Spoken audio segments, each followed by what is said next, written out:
Imagine cette scène. Il est 3 heures du matin, tu fixes le plafond et ton cerveau ne fait que calculer tous les désastres financiers qui pourraient t'arriver demain. Ta voiture qui tombe en panne, ton ordi qui rend l'âme, ton propriétaire qui augmente ton loyer, ou pire, ton patron qui te convoque dans son bureau avec un air bizarre. Ça te parle? Et si je te disais qu'il existe un montant précis qui peut éliminer presque toutes ces crises d'angoisse nocturne et transformer complètement ta façon de vivre? La plupart des gens pensent que les jalons financiers sont juste des chiffres inventés par les riches pour nous faire sentir nuls. Mais il y a une vraie psychologie derrière certains montants qui crée des changements radicaux dans ton existence. Et le premier vrai game changer, ce n'est pas 100 000 euros, ni même 50 000, c'est 5 000 euros. Tu connais ce moment au carrefour où tu calcules mentalement si tu peux te permettre la marque Kellogg's ou s'il faut rester sur la marque Discount qui a le goût de carton, ou quand tes potes te proposent d'aller au resto et que tu dois inventer une excuse parce que 25 euros pour un plat ferait exploser ton budget de la semaine. C'est la réalité de millions de Français qui vivent d'une paix à l'autre. Chaque dépense imprévue ressemble à une catastrophe. Tu joues constamment en mode défense avec ton argent. Tu reçois ta fiche de paye le dernier jour du mois et avant même qu'elle soit virée, tu sais déjà où va chaque euro. Loyer, téléphone, EDF, mutuelle, courses. Et à la fin, il te reste peut-être 50 euros pour vivre pendant 30 jours. Un pneu crevé, une ordonnance mal remboursée, boum, tu es dans le rouge. Mais voilà où ça devient intéressant. Il se passe un phénomène psychologique très précis quand tu accumules tes premiers 5000 euros. Et ça n'a rien à voir avec le fait de pouvoir acheter des trucs chers. Ta relation au risque change complètement.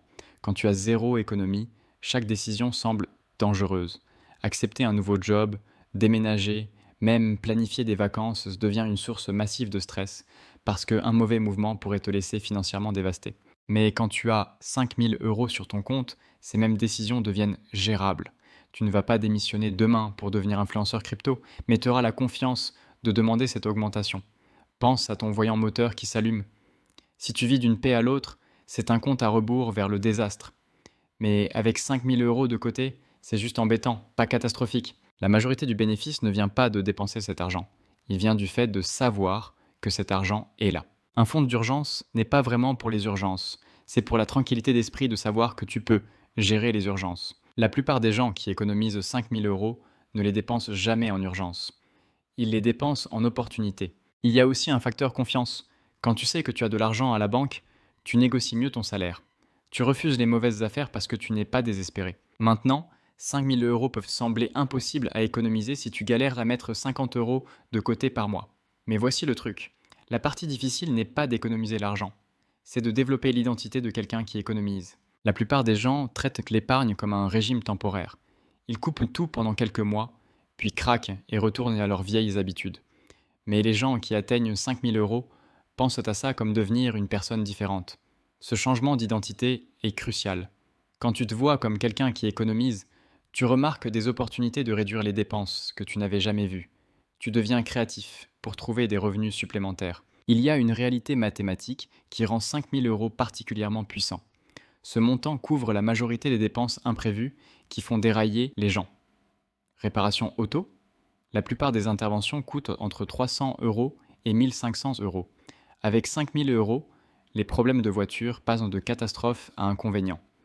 Urgence médicale, même avec une mutuelle basique, la plupart des consultations et petites procédures entrent dans cette gamme.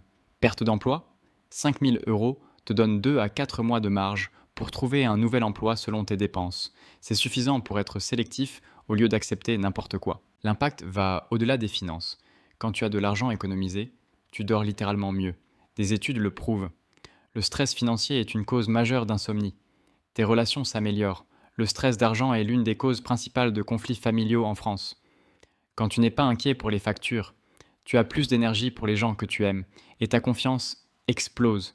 Tu entres différemment dans les entretiens d'embauche quand tu n'as pas désespérément besoin du poste. Tu négocies mieux, ce qui résulte en de meilleures offres et rémunérations.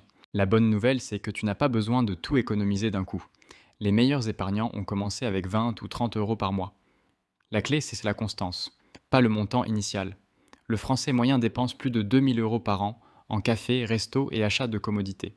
Si tu rediriges juste un tiers de ça vers l'épargne, tu as tes 5000 euros en moins de 3 ans.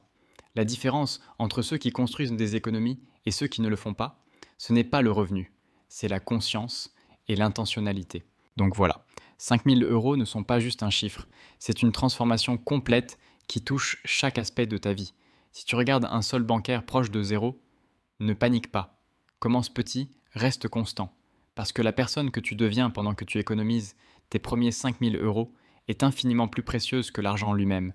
Une fois que tu développes l'identité de quelqu'un qui contrôle son argent au lieu d'être contrôlé par son manque, ta vie entière commence à changer. N'oublie pas de t'abonner, de liker et dis-moi en commentaire où tu en es dans ton parcours. On se retrouve dans la prochaine vidéo.